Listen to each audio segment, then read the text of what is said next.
Y con el Piri nos miramos y decimos, no hay manera, esto es nuestro, no hay manera hoy que no ganemos, hoy ganamos. De hecho, yo unos años antes me había juntado con el entrenador de Toluca y el director deportivo de Toluca en Argentina. Yo creo que tiene que haber muchos más César Montes, mucho más Johan Vázquez, muchos más, bueno, no le voy a nombrar porque recién empieza, pero ojalá que Iker sea otro Charlie. Hola, ¿qué tal? Muy buenas tardes, bienvenidos a lo que es su programa Hablemos en la Cancha, o también lo que quedó de Hablemos en la Cancha. Les está hablando Max Alvarado y el día de hoy, créanme que estoy completamente emocionado, de manteles largos, porque me acompaña una persona que no solo es defensa, que es goleador, fue, es, fue y será ícono del Club de Fútbol Monterrey, traído desde Argentina. El día de hoy nos acompaña Nicolás Gabriel Sánchez. ¿Cómo estás, Nico? Buenas tardes, Maxi, muchas gracias. No, gracias a ti por venir el día de hoy. Este espacio es para hablar un poquito acerca de tu carrera, hablar un poquito de todo lo que ha sucedido en el fútbol y sobre todo lo que nos compete, el Club de Fútbol Monterrey. Y yo te quisiera empezar a hablar un poquito, primero que nada, ¿cómo estás, Nico? Bien, bien, bien, bien, contento de hablar del club, contento de hablar de todo lo que sea relacionado a nuestro gran club, a lo que busco del fútbol con mi academia y a todo lo que tenga que ver con Monterrey. Gracias por aceptar la invitación. Y sobre todo hoy vamos a hablar mucho acerca también de esto, del tema de la academia y de la formación de jóvenes. Y yo quisiera empezar este programa, Nico, para preguntarte un poquito acerca de tus orígenes. ¿Cómo fue el momento en el que Nico Sánchez decide dedicarse al fútbol de una forma más profesional? ¿Cómo fue este entorno tuyo en Argentina, el tema del crecimiento? ¿Cómo fue también el soporte de tus padres? Porque a veces para que alguien pueda dedicarse de 100% a una profesión o algún oficio, pues también el apoyo en casa es muy importante. ¿Cómo fue este proceso para ti, Nico?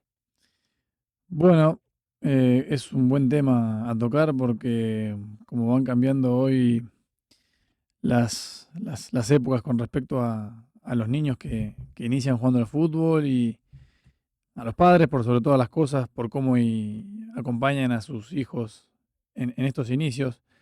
Bueno, yo me inicié, en realidad no me animaría a llamar inicié, porque en realidad todo empezó como un juego, una actividad extraescolar, papá y mamá, a ver qué puedo hacer a la tarde para ocupar el tiempo con el deporte. Y en Argentina que están los clubes de barrio, como acá las academias, me fui a anotar con mi mejor amigo a un club de barrio que quedaba cerca de mi casa.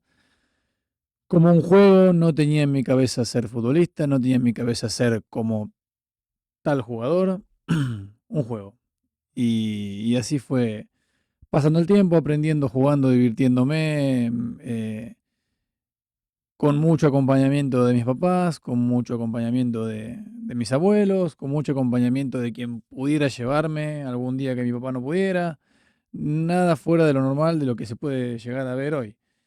Eh, y bueno, creo que salteándome un poco los momentos, pero esta diversión y este juego y este aprendizaje, llegó un momento en el cual a los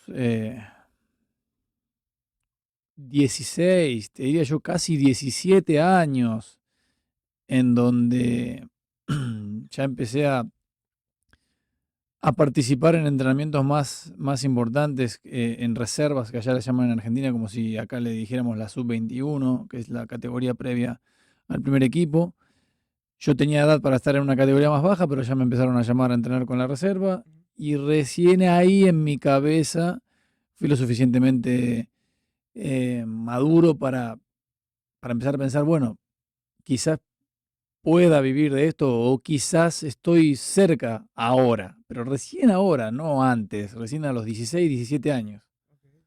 Y pasaste por un momento por las inferiores, bueno, las reservas de Boca también. No reservas, sí, sí inferiores. Yo estuve 5 años en Boca. Yo, como te dije, empezó todo como un juego. Y jugando en el club de mi barrio, compitiendo normal a esa edad, 6 7 años, a los 9 creo que un entrenador me recomienda con Ramón Madoni, que es un gran formador de Argentina, bueno, que acaba de fallecer el mes pasado, y que en ese entonces era formador de Argentinos Juniors, que era, en Argentina se le conoce como la cuna del fútbol argentino, Argentinos Juniors, de donde salieron grandes jugadores. Boca se hizo cargo de esa escuela, eh, que era un club de barrio llamado Parque, en el cual me ven, Ramón me va a buscar, me llama, voy, al principio no quería ir, no me gustaba, como, sentía como que era mucho más, había más presión, había que jugar bien, estaban los mejores ahí, yo a esa edad, a los 9 años, no quería sentir esa presión, entonces ahí fue donde estuvo el trabajo de mis padres, que no me presionaron, que me acompañaron, que claramente me aconsejaron y me hicieron ver de a poquito que eso era un buen paso para mí, no pensando en ser profesional, sino en mejorar o tener un mejor aprendizaje. Entonces, así fue como empecé a ir a este club de barrio que se llama Parque, donde estaba Ramón. Boca compra el club. Boca compra el club, entonces paso a pertenecer a las fuerzas básicas de Boca. Estuve 5 años en Boca hasta desde los 9, 10 hasta los 15 años, 5 o 6 años. A los 15 años quedó libre. Quedó libre como le puede pasar a cualquiera. Tenía de compañero a Fernando Gago, quien es hoy entrenador de Necaxa. Nery Cardoso, quien es conocido por su buen pasar acá en el club. Somos de la misma edad y algunos que otros pocos jugadores que llegaron a jugar en primera división en Boca. Y en ese momento recuerdo que no me fui a probar a muchos clubes, tuve muchos no, muchos rechazos. Eh, y cuando pensaba que no iba a jugar más, que bueno, ya está, no es para mí, mi papá me dijo, no me acuerdo textuales palabras que me dijo, pero me aconsejó irme a probar al club del barrio, el que me quedara más cercano, que justo en ese momento estaba en primera división, que es Nueva Chicago. Que me vaya a probar ahí, que seguramente iba a tener menos presión, más posibilidades, era más probable que pueda jugar. Y que probara, si no me gustaba, bueno, no jugaba más. Bueno, resultó que fui, me probé, quedé, me encantó. Hice un par de años en inferiores ahí, debuté y ahí comenzó mi carrera como futbolista profesional. Y luego das el brinco a River Exacto. de Nueva Chicago. ¿Y cómo fue este proceso para ti de estar en un club un poquito más local Sí, a dar un brinco a uno de los equipos más importantes, no solo de Argentina ni del sí, continente, del sí. mundo? Bueno, yo soy hincha confeso de River, entonces, habiendo hecho 5 o 6 años en básicas de Boca, que tengo clarísimo que a mí Boca me formó, clarísimo, sé separar lo que es el fanatismo con lo que es lo profesional o la educación más que lo profesional. A mí Boca me educó y creo que en gran parte esa educación que me dio Boca, los entrenadores de Boca y el mundo Boca, me hizo, eh, bueno, me hizo empezar a ser el jugador que terminé siendo profesionalmente. Cuando llega la oportunidad de ir a River que me compran, para mí era un sueño, porque era el sueño de toda mi familia hincha de River, y sabiendo que no era el mejor River, porque era un River que institucionalmente estaba pasando los momentos más oscuros de su historia, me dejé llevar por el corazón y no me arrepiento para nada, porque pude vivir, a pesar de que fueron momentos difíciles, pude vivir un sueño que era jugar en el equipo del cual soy hincha, pero uno pensando en de chiquito todas las cosas que viví, mi papá tenía la posibilidad de llevarme al estadio, a la cancha, y viví muchos momentos, la época de los 90 de River, que fue gloriosa, la viví de cerca, entonces fue un sueño, mi segundo sueño cumplido después de haber debutado. Wao, qué increíble el hecho de poder, aparte, dedicarte a lo que más te gusta en el club de tus amores. Y creo que esa parte te forma mucho y sobre todo que es un momento que no piensas en el tiempo, sino que piensas más en el vivirlo. Sí, y mirá qué, qué raro el tema, qué paradoja, porque el hecho de dedicarse a lo que a uno le gusta, que es verdad, pero en River estaba tan mal la cosa que no cobrábamos. Entonces, esto de jugar solo por pasión, hay un momento en que ya no se puede jugar por pasión. Y esto no quiere decir que uno juegue por el dinero, pero hasta ese nivel estaba River en ese momento, no cobrábamos. Yo estuve un año sin cobrar, un año sin tener ingresos y yo tenía 20 años, no tenía 30, no tenía una espalda como para soportar eso. Por suerte, bueno, no tenía una familia que soportar porque no. Yo con mi mujer, recién ahí éramos novios y yo tenía la posibilidad de seguir viviendo en casa de mis padres, no tenía esa necesidad. Pero bueno, fue una época muy difícil en donde siempre terminé viéndole lo positivo, ¿no? Pero estuvo bastante difícil llevarla adelante. Exactamente, algo, bueno, rescatando lo bueno de lo malo en esa Ujú, ocasión. Y después pasas a Godoy Cruz. ujú. Bueno, no, Racing y No, Godoy Cruz. Godoy Cruz, Godoy luego Cruz. Racing, Sí, sí, Godoy me Cruz. Yo disculpo. estoy 3 años en River, teniendo la posibilidad de, bueno, tenía un año más de contrato en River y esta deuda que yo tenía con el club tenía conmigo y con, bueno, con todos mis compañeros. No la voy a hacer muy larga porque el mismo entrenador que a mí me lleva a River es el que, por el cual me termino yendo siendo presidente, que es Daniel Pasarela, que no tengo nada en contra de él, pero bueno, fue la verdad. Él me lleva a River y después, por un malentendido, bueno, en realidad un malentendido entre entrenador, presidente, jugador, yo me sentí tocado, yo, como cualquier jugador, cuando las cosas no van bien, te tenés que ir a préstamo, o te vas libre, o te venden, o te vas a préstamo, y el club me quería ceder a préstamo, y yo totalmente de acuerdo, sin ningún problema, salvo que el club tenía una deuda conmigo. Entonces yo me voy a préstamo, pero como el club me debe, yo me voy a donde yo quiero, no a donde quiere Pasarela. Entonces ahí yo intimé a River, que es algo que no estaba visto en el fútbol argentino en esa época, hoy es más común verlo, intimar a un club grande por falta de pago encima, y quedé libre porque River no tenía cómo pagarme, quedé libre y me fui a Godoy Cruz. Fui a un club donde sabía que era un club como el cual yo salí, que es Nueva Chicago, pero es un club ordenado que ascendió a Primera División en el 2008 y no descendió nunca más. Eso habla de lo bien organizado que está en Argentina, porque en Argentina eso no es común en clubes chicos. Hoy en día es un club que sigue creciendo, por eso es el club que decidí en el cual decidí yo retirarme, sin ser mi casa. Eh, y encontré un club donde tenía muchos amigos, donde se competía por entrar a copas internacionales, donde la ciudad es increíble, me hace acordar a Monterrey, donde es un club donde la presión siempre está, pero es diferente. Y como yo venía muy golpeado anímicamente de River, por todo lo que veníamos viviendo, fue el club que mejor se me acomodó para relanzar mi carrera, que de hecho fue lo que logré porque a los 3 4 años que me va bien en Godoy Cruz, doy el paso otra vez a un club grande como Racing. Y, y este hecho de venir ahora de Racing a Monterrey, de dejar Argentina, de dejar no una parte de la familia porque vienes con ellos, ¿cómo fue este proceso? Porque, a ver, a veces en Monterrey no eras como que, no teníamos como que esta visión todavía al 100% de tu carrera. Ujú. Nico Sánchez llegó como un personaje nuevo al fútbol mexicano, sin un nombre antes en el mismo fútbol mexicano. Llegas a México, ¿qué expectativas sinceras tenías de Monterrey? ¿Habías escuchado algo antes de Monterrey? La primera vez que sales, incluso de Argentina, a jugar a otro club. Tengo clarísimo, y lo tenía clarísimo en ese momento, cómo yo llegaba.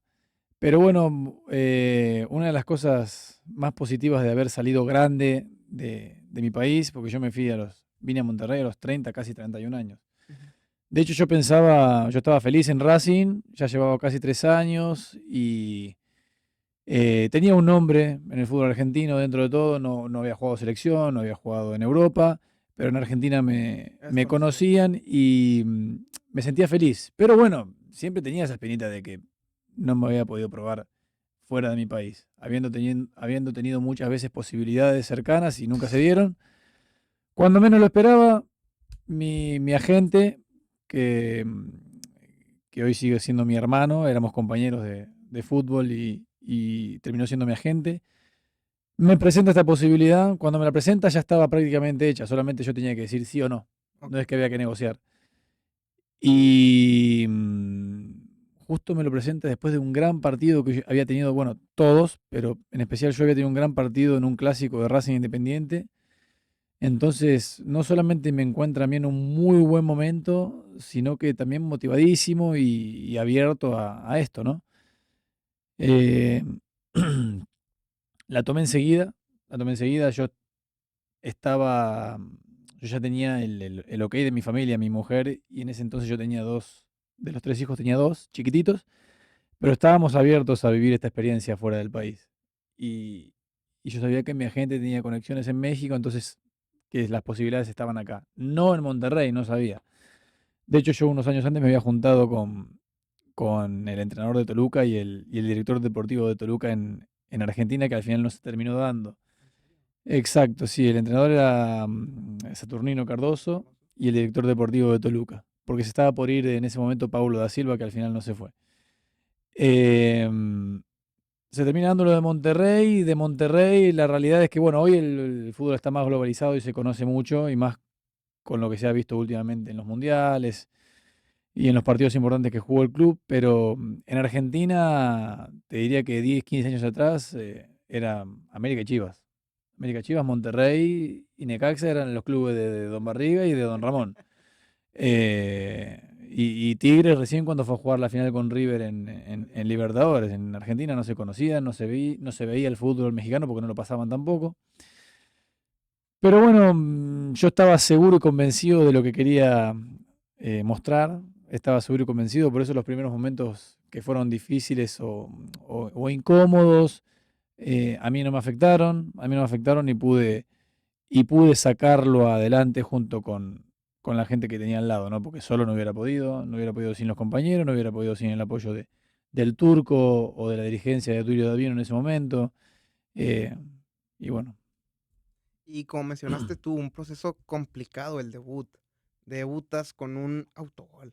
sí, ¿Cómo, o sea, de este error a ser ídolo, Nico? Es muy complicado. ¿Cómo emocionalmente te no, no te digo sí. preparaste, pero cómo emocionalmente te recuperaste de esto? Que es muy complicado. Es que me parece que yo no había hecho nunca un autogol. Creo que fue el primero. Después tengo otro en cancha nuestra contra Santos, me parece, pero me parece que fue mi primer autogol en mi carrera. Entonces, para mí había sido una jugada accidentada. Para colmo, yo estaba por ingresar. Es muy diferente el fútbol argentino con el fútbol mexicano. Entonces, lo que es acostumbrarse a un fútbol nuevo, más allá de los entrenamientos, y lo que yo ya venía viendo de los partidos de México. Había enfrentado a equipos mexicanos, pero pocas veces. En Racing había enfrentado hacía poquitos meses a Puebla y sí había visto un cambio muy grande entre un equipo argentino y mexicano en cuanto hablando de rivales. Y en ese partido recuerdo que íbamos ganando 2-0 y en una jugada desafortunada lo expulsan a Walter Ayoví. Me parece que cuando estoy por entrar nos hacen el 2-1. Creo que cuando ya el turco decide que yo tengo que entrar, nos hacen el 2-1 y cuando entro yo sucede esta jugada fatídica. Obviamente tuve mucha bronca, mucha pena, pero lo que a mí me mantuvo firme es que yo estaba tan seguro de lo que venía a hacer y de que eso para mí era un accidente. Esa mentalidad a mí me hizo bloquear los pensamientos de tristeza, depresión, no sé, lo que pueda llegar a hundir a una persona en depresión, hablando de deporte, no de la vida, y que no me pudiera levantar. Porque para mí ese semestre fue muy irregular en cuanto a lo grupal, más allá de lo personal, pero bueno, entendiendo que yo era el nuevo, extranjero, no me conocía a nadie, es normal que muchas críticas caigan sobre este jugador. Por eso para mí fue muy importante en el mercado de verano que cuando Duilio salió del... No, cuando Duilio sale de... Estaba esto que hacían antes Ah, el del draft. el draft, cuando Duilio sale del draft y no me acuerdo si le hacen la pregunta o aclara por qué la aclara, pero nadie, Nadie no tenía pregunta. por qué. O sea, yo era un cero a la izquierda y dice Nicolás Sánchez no se va del club. No sé cuáles fueron las palabras, pero debía entender que yo me quedaba en el club. Eso para mí fue, digo, todavía más responsabilidad, no presión, de querer responderle a la gente que confía en mí. porque yo no me sentí un negociado, no me sentí un acomodo, es gente que confió en mí para algo. Entonces, bueno, a partir de ahí todo se empezó Gestionar. a dar, se empezó a ver los resultados, pero bueno, yo necesité, como cualquier jugador, la confianza de todas estas personas que te estoy nombrando. Exactamente. Y hablando de confianza, quiero tocar este tema. El año 2017 Sí, se da la primera final regia, Monterrey lastimosamente la pierde porque en el fútbol puede pasar de todo. A ver, sí, mucha gente culpa a Avilés Hurtado por lo que sucedió, pero sí. tampoco olvida el hecho de que Tigres era el primer y el segundo lugar. Para mí una de las finales más justas en la historia del fútbol mexicano, porque es en el fútbol mexicano se da el Ujú, séptimo contra el segundo o sí. viceversa. A mi perspectiva, una de las finales más justas. Después del tema de Avilés se empieza a encontrar, bueno, se empieza a debilitar un poquito el tema de un cobrador de penales. Tú Sí. eres un jugador que sabía aprovechar muy bien el balón parado, ya tienes esta cuota goleadora en temas de tiros de esquina, tiros Ujú. libres, pero ¿en qué momento Nico decía empezar a levantar la mano para ampliar más la cuota goleadora en los penales? Confianza, confianza. Yo no había pateado nunca, no había sido nunca el primer ejecutante de un penal en un equipo. Ujú. Sí había pateado en series de definición en Copa Argentina, como acá era la Copa de México. Una sola vez había pateado. El penal más importante que había pateado oficial lo había fallado, que fue en una Copa Sudamericana en el 2011 jugando para Godoy Cruz. Así que así venía mi historial. A los 20 años en el club de ascenso donde yo salí en Nueva Chicago, todos los fines de semana previo al partido hacíamos competencia de penales y jugábamos por dinero. Changa, Ok, poquito, ya nada, sé. nada. El dinero era una excusa nada más para divertirnos. Y a mí me iba bien. A mí me iba bien, me iba bien. De hecho, el entrenador de ese equipo no lo había dicho públicamente, pero yo sabía que me tenía como segundo ejecutante. Pasa que el Ok. primero no fallaba nunca. Entonces nunca pateé un penal. Eh, y en ese momento cuando se empezó cuando pasó este tema de los penales, para colmo era un club que éramos tan ofensivos que teníamos penales permanentemente y que no encontrábamos una regularidad, yo en un primer momento no sentí, digo, soy yo. Yo lo que sentía en un primer momento, digo, pucha, para mí la respuesta está en que el que está pateando no tiene la confianza de patear porque cuando errás viene otro y errás y viene otro y así no va a agarrar confianza a nadie. Y el día que jugamos contra Atlas, que es donde pateó mi primer penal, eh, yo ahí ya estaba con confianza. Dije, me siento con confianza, no había entrenado, no había practicado, pero me siento con confianza. Yo ya a esa edad, 31, 32 años, entendí que el fútbol pasaba mucho por la mentalidad, por la confianza, por manejar bien los nervios, la presión. Y, y se dio lo del partido de Atlas, que hubo dos penales, que el primero no lo pude patear porque el turco no quiso, y ya con el segundo no había manera de que me lo quitaran. En ese momento estaba Carlitos Sánchez en la cancha, que lo iba a patear él, y tuve la suerte que él, él se ve que vio que yo me tenía mucha confianza y me lo dio, y ahí empecé. Y empezó toda la historia. Y hablando de historia de penales, 2019, la final regia. Hay una frase tuya que yo me memoricé que dijiste, más pronto que nunca, más pronto que nada tendremos la revancha. Sí. Se llega en menos de un año, prácticamente el mismo plantel contra prácticamente el mismo plantel. ¿Cómo fue todo esto, Nico? ¿Cómo fue el cargar el peso nuevamente? Porque esto fue una, no sé si llamarlo deuda, revancha con la afición. ¿Cómo fue el cargar y gestionar también para ti todo esto de volverte a enfrentar al acérrimo rival, pero ahora sobre todo en una final internacional? Nosotros, lo de volver a enfrentarlos rápido era bastante evidente. Para mí, yo no me sentí ningún adivino. Para mí, en ese momento, fuimos por varios años los mejores equipos de la liga. Los mejores. Yo recuerdo cuando vine, América no estaba bien. Chivas, Ni se diga.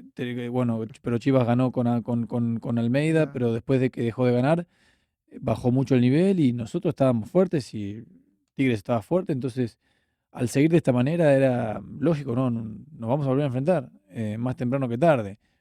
No imaginé que tan Tan temprano. temprano, otra vez en una final y encima internacional. Nosotros tuvimos un trabajo muy grande, que para mí lo inicia Diego Alonso en cuanto a lo mental. Eh, una vez que supimos que el rival era Tigres, Diego hizo todo desde su lugar y hay cosas que yo no sé porque las cosas del trabajo de entrenador recién hoy las estoy viendo. Pero con nosotros hizo un trabajo perfecto. Un trabajo perfecto. Primero en el plan de partido, lo que teníamos que hacer para lastimarlos y segundo en cuanto al convencimiento. Nos convenció de que esa final era nuestra.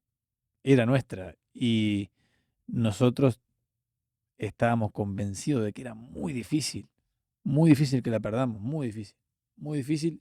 Y yo siento que ellos ya habían ganado una final regia y siento que por lo que viví dentro de la cancha, que no estaban tan preparados como nosotros. No estaban. Entonces nosotros se los hicimos pagar y por eso nos quedamos con la final. Y el hecho de patear el penal, Nico, ¿cómo fue para ti ese momento? ¿Lo Eh, habías pensado? Ya eras el corredor oficial en ese momento, sí. pero que se repitiera otra vez la misma escena de un penal tan importante, sobre todo en el estadio, ¿cómo fue para ti esto? Lo conté hace poquito en la entrevista que tuve en Rayados En Talks, Talks. que no es por ego ni tampoco es un pensamiento de soberbia. La final o la revancha la habíamos soñado todos, creo. Y bueno, en ese momento yo ya era cobrador de penales, también me estaba yendo bien con el juego aéreo, pero yo ya lo había imaginado ese penal. Yo ya lo había soñado, lo había imaginado todo, todo, todo, todo. Entonces, desde el momento en que el árbitro pitó penal, también, bueno, yo a mí el fútbol me enseñó que no hay casualidades. Así como me dijiste, la final fue justa y es verdad, porque uno puede pensar mala suerte. Yo en la mala suerte no creo, por lo menos en el fútbol, no creo en la mala suerte. Creo que o vos hiciste algo mucho más que el rival, o el rival hizo algo mucho más que vos. Y yo ese penal estaba convencidísimo, pero porque lo había imaginado, lo había soñado y tenía la confianza a Al tope, tope. a tope, a tope. Yo podría fallar un pase, pero ese penal no lo fallaba. Y ese año 2019 para mí, digo, como aficionado rayado fue algo épico, algo que no he vuelto a vivir, o sea, sí he vuelto a vivir con el Monterrey, pero la emoción no ha sido algo que he replicado porque fue algo tan especial para mí. Sí. Ese año 2019 para ustedes, Nico, también, ¿cómo fue? A ver, el hecho de ir al Mundial de Clubes, enfrentarse a uno de los mejores equipos, a uno de los mejores, ay, perdón, a uno de los mejores Liverpool de la historia. Sí. Van al Mundial de Clubes, te tocó cubrir a Mohamed Salah, a Firmino, a Sadio Mané. ¿Cómo te preparas para un duelo como este? Monterrey se enfrentó en este Mundial de Clubes ante el Inter, ante el Borussia Dortmund, pero a ti como jugador, ¿cómo te tocó la preparación o cómo es la preparación para un equipo que es excesivamente grande, que a veces no dimensionamos la grandeza de un equipo como Liverpool que juega Champions League, que es campeón? ¿Cómo fue la preparación, tanto física y mental y táctica para este juego? Más mental, te diría yo. Porque físicamente, tácticamente y técnicamente no puedes inventar nada. Nosotros somos lo que somos. Cuando vas a jugar con el Liverpool no podés transformarte en Van Dijk para poder marcar a Salah.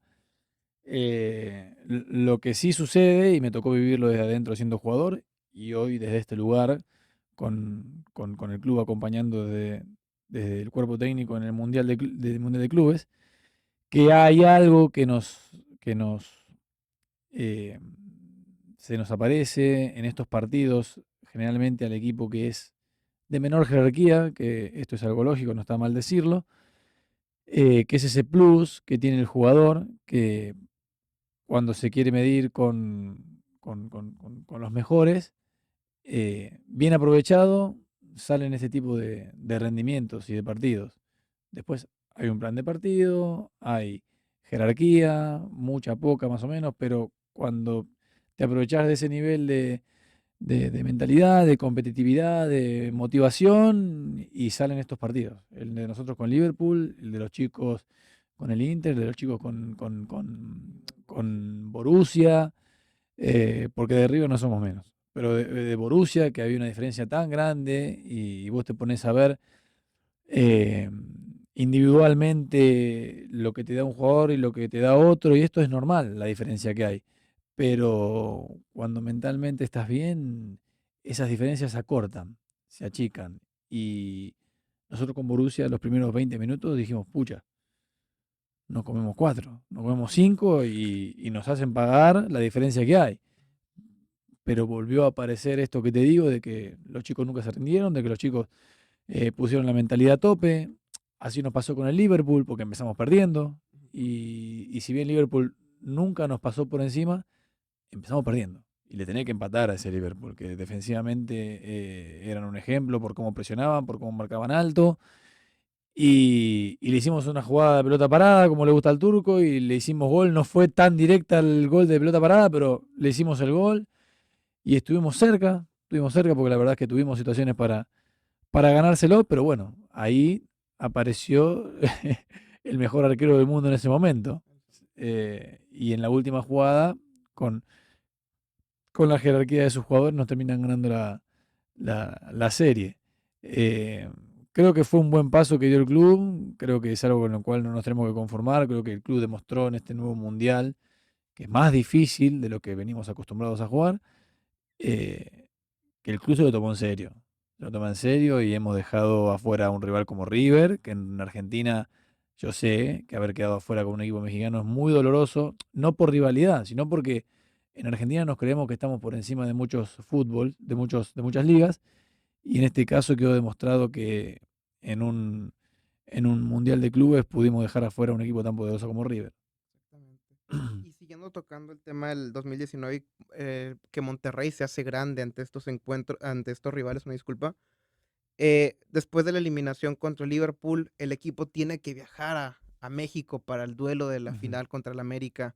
Mentalmente también representa un agotamiento por el hecho de decir, estuvimos tan cerca de conseguirlo y ahora tengo que regresar a México a disputar una final que también es de igual de importancia como este duelo contra el Liverpool.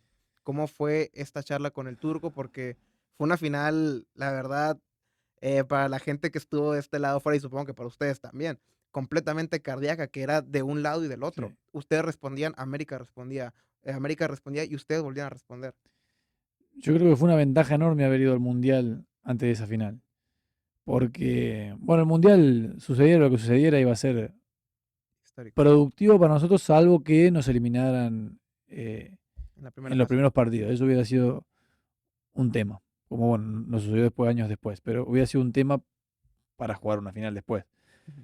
Pero después de haber hecho lo que hicimos con Liverpool, lo normal es que cuando vos volvés a tu liga, que nos pasó un poquito este año, no es que sea desmerecer al rival de la liga local, sino que después de haber hecho algo Tope. tan a tope y que te hayan visto a nivel mundial competir de esa manera con los mejores, volver a lo normal es difícil. Pero nosotros no volvíamos a lo normal en 2019, volvíamos a una final.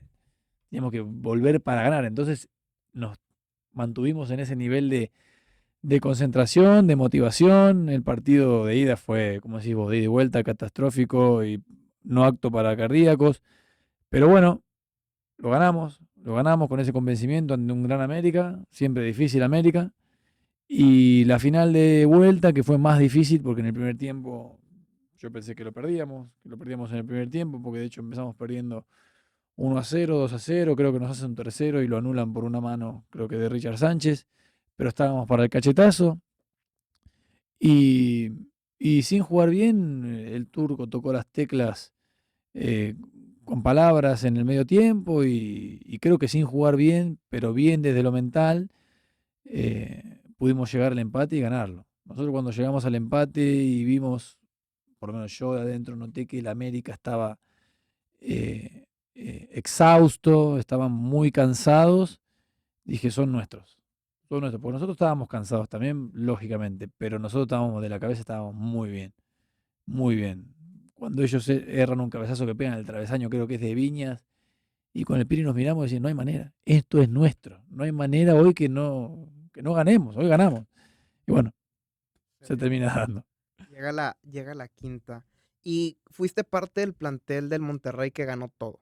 En el mismo semestre, Liga, Sí. Conca y Copa. De estos tres títulos, ¿cuál dirías que es el que más te ha marcado? Todos son importantes porque torneo que juegas, torneo que estás Sí, obligado a ganar. De estos, bueno, eso es algo que también se dice mucho. sí. ¿Cuál de estos tres títulos dirías tú que fue el que más te marcó? ¿O para ti todos tienen la misma importancia? Es que yo soy un jugador, ya no juego más al fútbol, pero creo que jugadores vamos a ser siempre. Y yo siempre fui un jugador que valoró y siempre dio todo. Y sigo pensando hoy que lo mejor es el bienestar grupal. Eh, y una cosa es decirlo y verlo y leerlo y con todas las charlas que hay y videos, pero yo sé que yo di todo por el grupo. Entonces, en cuanto a lo grupal y en cuanto al club, sé que la liga del 2019 fue importantísima. Fue importantísima porque era lo que deseábamos, porque hacía mucho que no la podíamos ganar, porque el club se había quedado, nos habíamos quedado en la puerta en 2017, en 2016, en casa. Y más allá de que no la pudimos ganar en casa, era volver a ganar la liga. Eso en cuanto a lo grupal. Después en lo personal, yo no había sentido nunca lo que era ser reconocido como fui reconocido en la Conca Champions. Eso para mí fue un regalo del fútbol, porque yo no busqué eso. A mí se me presentó. Yo busqué siempre lo mejor para el club y los clubes en donde jugué. Y acá todo se dio a que yo llegara a ser el cobrador de penales, hice goles de cabeza, eh, se generó este sentimiento de cariño con la gente, que la gente coreaba mi nombre, que a mí no me ha pasado nunca en mi carrera. Entonces, en lo individual sí fue muy especial para mí la Conca Champions. 2019.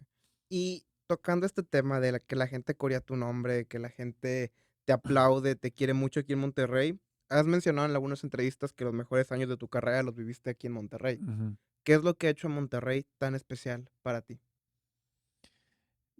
Monterrey y México. La ciudad, bueno, porque yo vivo acá. El club, porque es donde jugué. Pero si mi familia no se hubiera adaptado, no hubiera durado nada. Primero no hubiera venido. Pero una vez que uno llega y hay montones de casos en todos los clubes donde la familia no se adapta, tu mujer no se adapta, te tenés que ir. Y nos Ujú. pasó hace muy poquito. Yo tuve esa suerte de tener una compañera que se banca todo y tengo hijos varones, entonces son futboleros y se bancan todo. Y el mexicano me ha tratado a mí, a mi familia, Muy bien. 1000 puntos. En el colegio de mis hijos nos han tratado 1000 puntos. Todo fue perfecto. Todo fue perfecto. Nosotros vine maduro, vine Ujú. maduro, vine a los 30 años, entonces eh, las cosas malas eran difíciles que me entraran o que me perjudicaran o por lo menos las podía canalizar bien. Entonces creo que tuve la suerte de que mi agente entendió dónde yo tenía que jugar en México, porque eso sí que yo no lo elegí. Eso, la realidad es que no lo elegí. Le dije, yo quiero jugar en Monterrey, no es mentira. Yo quería jugar en México, yo quería probarme en México. Y mi agente me encontró el mejor lugar para poder mostrarme. Y también, sobre todo, creo que Monterrey tiene bueno, Rayados, también la afición rival, siento que es una afición que al jugador que lo demuestra se le quiere mucho. Y creo que en tu Ujú. caso fue esa. Un jugador que demostró siempre ser un parte del club, que siempre veíamos que se ponía la camiseta, que estaba orgulloso de ser del Monterrey. Y creo que la afición lo reconoció e hizo un match muy rápido contigo también. A mí y a otros tantos colegas nos educaron así. Nos educaron de esa manera. Les puede gustar o no, podemos llegarle a la gente o no, pero nos educaron que hay que dejar todo por la camiseta, por el club, por la gente que confía en vos. Al venir a un país extranjero, yo soy de los que piensan de que abrimos o cerramos puertas, entonces yo no puedo pensar solamente en mí, sino en todos los que quieran tener la posibilidad de mostrarse en un club como Monterrey, de mi país. yo marco un camino o cierro una puerta. Entonces a mí me gusta pensar que yo dejé la puerta abierta y que los que sigan viniendo tienen que seguir sabiendo que abren o cierran una puerta. Nosotros somos muy cuestionados en el mundo, entonces cuando sucede algo así, me gusta aprovecharlo para bien y, y que siga viniendo gente como nosotros a representar al club. Qué lindo. Y ahorita en esta etapa nueva, Nico, en tu carrera, como auxiliar institucional del Club de Fútbol Monterrey, primero se te llegó la oportunidad de Rayados, el equipo de expansión. Yo te quisiera hablar un poquito acerca de este breve momento. ¿Cómo fue la llamada del club para que seas el DT de este equipo de expansión? Yo creo que se presentó porque Aldo pasaba de la expansión al primer equipo con Buse. En ese momento justo se estaba hablando de un partido de despedida. Realmente a mí me habían llamado para hacer un partido de despedida casi como un negocio. Eh, entonces yo llamé al club con Duilio Davino y le dije, mira, me están llamando para ofrecerme esto, esto y esto. Yo sé que sabía que el club no iba a tener problemas. Digo, pero si el club lo quiere hacer, para mí mejor. Digo, yo no quiero hacer un negocio de mi despedida. Si para mí despedirme de la gente, no ganar dinero. Si el club quiere hacerlo, bienvenido sea. Si no se hace, no se hace. Digo, tampoco hay ningún problema, si no, nadie se iba a enterar. Y bueno, organizando todo eso, se dio lo de la expansión. Al final se termina dando que el primer partido amistoso de Buse contra el América de Cali de Colombia es donde se hace esa pequeña despedida simbólica y ahí fue como se dio todo. Y hablando un poquito de este equipo de expansión, a mí me gustaba mucho ir porque era más que nada canteranos, jóvenes Sí. de sub 17, 23, que era los principales retos dirigir un equipo de expansión, Nico, porque también en México actualmente ya no tenemos ascenso y descenso. Ujú. También te medías con equipos que se estaban armando para poder acreditarse para formar parte de la Sí. primera división. ¿Cómo fueron los retos dirigir a Rayados de expansión? Bueno, a mí me sirvió para confirmar, yo ya lo sabía, que me faltaba muchísimo para ser el entrenador que quiero ser. Pero la vi como una gran oportunidad porque tenía todo a mi favor, sabía para lo que tenía el club a ese equipo. Los chicos eran todos conocidos y sin venir a equivocarme, sabía que había un margen de error del cual yo podía aprender sin lastimar a nadie. Eh, Tenía gente que no conocía, pero en la cual me habían hablado maravillas, como Severo Mesa, eh, como, bueno, a Tito sí lo conocía, pero no en el día a día, Tito Becerra, a los profes, a los utileros, bueno, toda la gente del club yo prácticamente estaba al lado de primera división, entonces eh, me animé a vivir la experiencia de adentro como primer entrenador y fue una experiencia para mí muy saludable, de mucho aprendizaje, muchos viajes, volví a sentirme como cuando era chico, porque viajábamos cada 15 días, bajábamos por ahí 15 horas En en autobús. camión y para mí nunca fue un peso. Los chicos que conmigo se comportaron, pero 1000 puntos, los que ya conocía como compañeros, los que no conocía, los que vinieron de afuera. De hecho, ahora vamos a ir a enfrentar a Cholos de Tijuana con su contención que es Iván Tona y que yo lo tuve en la expansión, con el cual tengo una gran relación. Entonces, me sirvió para mucho aprendizaje y para empezar con este nuevo camino fuera de las canchas o del otro lado de la línea de cal. ¿Te gustaría que volviera el equipo de expansión y tú otra vez ser el DT o no te gustaría ya? Me parece que para que vuelva un equipo filial al club tiene que estar mejor organizado. En ese momento teníamos muchos temas en cuanto a que se jugaba con un calendario diferente al del primer equipo y al de las fuerzas básicas. Y, y sí, el equipo tenía muchos inconvenientes que por ahí para un entrenador ya formado no hubiera sido fácil. Yo pasamos por arriba muchos problemas que a mí no me molestaron ni me perjudicaron porque yo estaba recién iniciando. Y hoy lo volvería a hacer por el sentimiento que tengo por el club. Si fuera para un club que no conozco, no.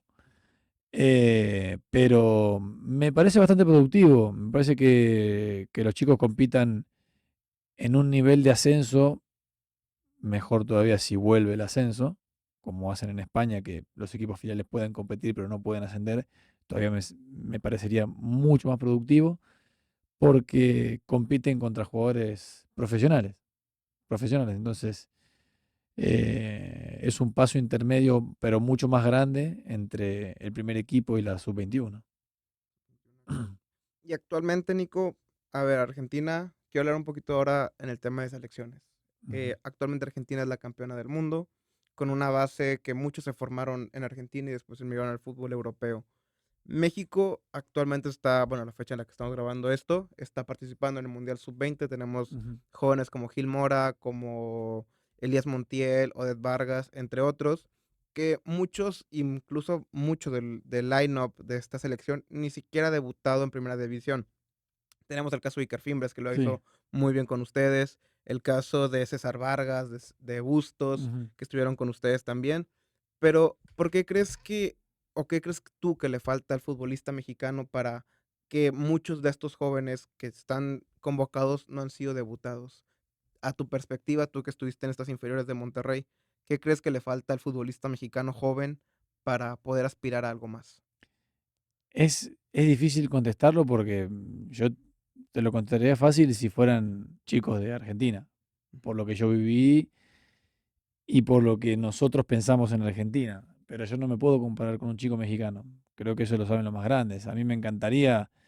eh, yo tengo clarísimo que el talento que tienen los jóvenes mexicanos eh, no está por debajo de los argentinos. Después sí es verdad que por ahí cada tanto sale algún. Para nosotros es más eh, corriente ver a algún chico que marca la diferencia y que se va rápido a Europa. Acá no se ve tanto, pero no me quiero ir con esos cracks. Yo me quiero ir con los que pueden competir en la Liga Mexicana para aspirar para salir. Yo siento que todavía hay muchos chicos que les cuesta darse cuenta que si aumentan la manera de competir, de querer ganarse un puesto, están en condiciones de ganarse un puesto, están en condiciones de competir. Yo creo que esas faltas de oportunidades de las que hablan se las gana el chico, se las gana el jugador, no se las tienen que regalar. Hoy el fútbol mexicano cuenta con minutos para menores, yo creería que no debería de ser necesario. Entiendo que si no está estos minutos de menores los chicos no juegan, pero a mí me gustaría encontrar la manera de cómo hacemos para que los chicos se den cuenta de que ellos pueden competir, que pueden jugar más, que pueden quitarle el puesto a los chicos que vienen de afuera, porque no todos los jugadores que vienen de afuera son Sergio Ramos, la mayoría son Nicolás Sánchez, y yo competí el puesto con César Montes, y el que está en Europa es César Montes, no Nicolás Sánchez.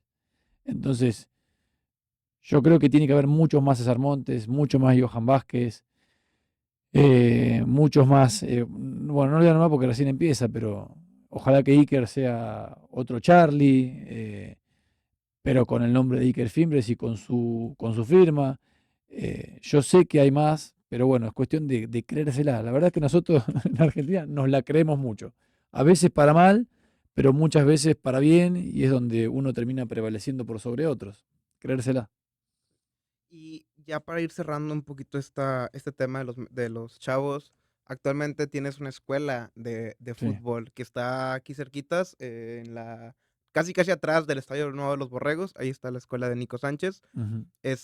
Yo quisiera hablarte un poquito de esto, Nico, hablar un poquito acerca de la formación de los chavos. ¿Qué es lo que Nico les impregna a estos chicos? ¿Qué es lo que ven más allá de lo futbolístico? ¿Qué es lo que ven aquí en esta academia?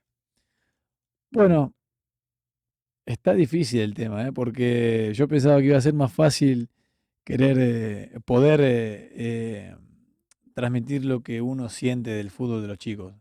Primero principal, yo soy un convencido que la mentalidad de los chicos está claro porque no voy a descubrir nada, no evolucionó. El fútbol pudo haber evolucionado en muchas facetas, pero los chicos son chicos, no evolucionan. Un chico de 7, 8, 9, 10 años no va a ser nunca la mentalidad de un chico de 18. Entonces, a mí me gusta tratar a los chicos de estas edades de fútbol base, porque yo tengo chicos de hasta 12, 13 años como mucho, no tengo más grandes, que es el inicio en el fútbol, tratarlos como chicos. Entonces, desde la diversión y desde los entrenamientos, poder enseñarles. Pero bueno, es en un mundo terrible en cuanto a lo competitivo, en cuanto a la presión de, de muchos padres, en cuanto a la presión de muchos entrenadores. Eh, no todos, pero veo muchos, veo mucha gente sacando ventaja o solo por dinero, entonces veo hacer cualquier cosa con los chicos. Y bueno, yo trato con mi academia de, de enseñar, de educar. Tengo profes jóvenes que hablamos todo el tiempo de lo mismo, de educar, de enseñar, de competir, de aprender a competir, pero sin quemar etapas, pero sin eh, dando el ejemplo, como dice el club, en la vida y en la cancha, sin maltratar a los rivales, sin faltar al respeto, sin faltar al respeto al árbitro, no queriendo salir campeón de todos los torneos, ojalá que sí se pueda, pero no siempre es así. No me robo chicos, porque el fútbol de los chicos es así, se roban chicos, yo no me robo chicos, yo quiero que los chicos que vengan se quieran quedar en mi academia porque así lo sienten. No me gusta convencer a ningún papá ni darle dinero a ningún papá para que venga a mi academia. Yo quiero generar un sentido de pertenencia, que los chicos aprendan lo que es el sentido de pertenencia, porque si aprenden a querer a una escuelita o una academia, el día de mañana van a aprender a querer al club que los contrata, porque no es fácil o no es jugar solamente en donde uno quiere, es el día de mañana jugar donde uno lo contratan y uno tiene que dar la vida por ese club. Y creo que esa semillita se puede implantar desde chiquito, ¿no? Queriendo el lugar donde uno pertenece y manejándose con respeto. Hay muchísimo por hablar, pero es uno de los puntos más importantes que yo quiero educar, enseñar en mi academia. Exactamente, y qué lindo que los niños pueden desarrollarse en un espacio, sobre todo donde pueden divertirse y donde pueden seguir siendo niños, Ujú. porque creo que actualmente pasa mucho que ya nos estamos saltando demasiados procesos con demasiados jóvenes, que la misma presión mediática termina por agotarlos, absorberlos, y a lo mejor hay procesos que todavía no están listos para dar el siguiente paso. Hay muchos videos también en internet. Hay muchos videos y eso confunde. Eso confunde porque hay videos de entrenadores hablándole a niños como profesionales y uno ve que los padres ven que eso está bueno. Hay videos de niños de 7 8 9 años dando arengas, hablando con palabras que un niño de 8 9 10 años no debería hablar. Eso es verso. Hay videos de entrenadores de chiquitos haciéndole entrenamientos de profesionales, pero como el chiquito lo hace tan bien, uno dice, qué bien que entrena el chiquito. Eso es mentira, porque ese chiquito se va a cansar. Salvo que me digas que ese chiquito después llega a primera y que el chiquito diga, qué bien que me enseñaron de chiquito. Yo hasta ahora no lo vi. Entonces, yo quiero que los chiquitos sean chiquitos y que aprendan siendo chiquitos, no que aprendan siendo profesionales. Hay mucho verso en las redes sociales y contra eso es lo que luchamos. Y lucho porque me encanta, porque me apasiona, porque no gano dinero con la academia, es mi pasión, es mi hobby y porque aspiro a dejarle algo al fútbol, más allá de que hoy estoy acá en México, al fútbol, desde mi humilde lugar, como lo hicieron conmigo cuando yo era chiquito y que lo reconozco hoy de grande. Que más niños pasen por el denominado que tú mencionaste, el parque. Que más niños también aprendan a disfrutar y sobre Ujú, todo que sigan siendo niños, porque creo que es ujú. muy complicado actualmente que un niño pueda seguir siendo un niño Sí, y qué lindo encontrar espacios como estos, Nico. Muchas gracias. gracias. Y ya para ir cerrando, Nico, si pudieras darle un consejo a un joven que también está empezando, que apenas está en alguna academia, está entrando en el parque con sus amigos, porque esto, pues, aparte de que va para adolescentes, posiblemente también este clip vaya para algún pequeño, digo, no debe estar en el teléfono, Ujú. pero si su papá se lo llega a poner, ¿qué te gustaría decirle, Nico? Bueno, los chiquitos son chiquitos, tienen que seguir soñando, imaginando que son sus ídolos, sus héroes. Más que nada para los padres, que apoyemos los sueños de los chiquitos, que no le impongamos sueños, que acompañemos esos sueños. El fútbol es lo más lindo que hay, porque yo soy del fútbol, pero en realidad cualquier deporte es especial porque el deporte es vida, no me voy a poner a hablar de eso. Nosotros como papás, porque soy papá también, tenemos que acompañarlos. Yo a mis hijos no sé qué va a hacer de su vida. Yo quiero inculcarles que el deporte es lo mejor que hay como forma de vida. Y bueno, en este caso es el fútbol. A mis hijos les gusta el fútbol porque papá Futbolero. fue futbolista y vivimos del fútbol y sigo enamorado del fútbol. Eh, y yo pienso acompañarlos en sus sueños, hasta donde pueda, aconsejarlos cuando estén perdidos, encaminarlos cuando se descarrilen y siempre dándoles o haciéndoles ver, como hicieron conmigo, que sus sueños son los que van a marcar el camino, no los míos, no los de mi papá, nada más. Gracias, Nico. Y antes de despedirnos, Nico, las redes de la escuela para que la gente que nos está viendo pues también se puedan meter a su hermanito, a su primito. ¿Te gustaría darlas? NS4, Escuela de Rayados, estamos en Instagram, estamos en Facebook. eh, Me van a seguir a mí también en las redes sociales mías personales, que hablo mucho cada tanto, bueno, subo cosas de la escuelita y bueno, estamos acá cerquita esperando y dándole la bienvenida a quien quiera venir a participar. Y Nico, tus redes, digo, la gente ya las conoce claramente, pero para la gente que no está escuchando y no está viendo, ¿las quisieras dar también tus redes? Bueno, ahora me olvidé, pero creo que Nicolás Gabriel 17800 es mi Instagram. No soy tan activo, trato de cuidarme. No tengo Facebook y si tengo es viejo, no lo uso. El Twitter, que ahora es el X, no lo uso. Así que trato de subir cosas personales a mi Instagram, que es el que les acabo de pasar. Pues muchísimas gracias, Nico, la verdad, gracias por aceptar la invitación. Estoy muy contento de haberte tenido en el programa. Un saludo ¿le quieres mandar un rápido un saludo a la gente de FEMSA Posting? Un saludo enorme a la gente de FEMSA Posting. Espero haberlo dicho bien primero. Y bueno, espero que sigan por mucho tiempo más. Muchísimas gracias, Nico. Muchísimas gracias a toda la gente que siempre nos está escuchando, está conectada. Yo soy Max Alvarado y que su vida siga siendo un golazo. Muchísimas gracias y nos vemos muy pronto. Adiós.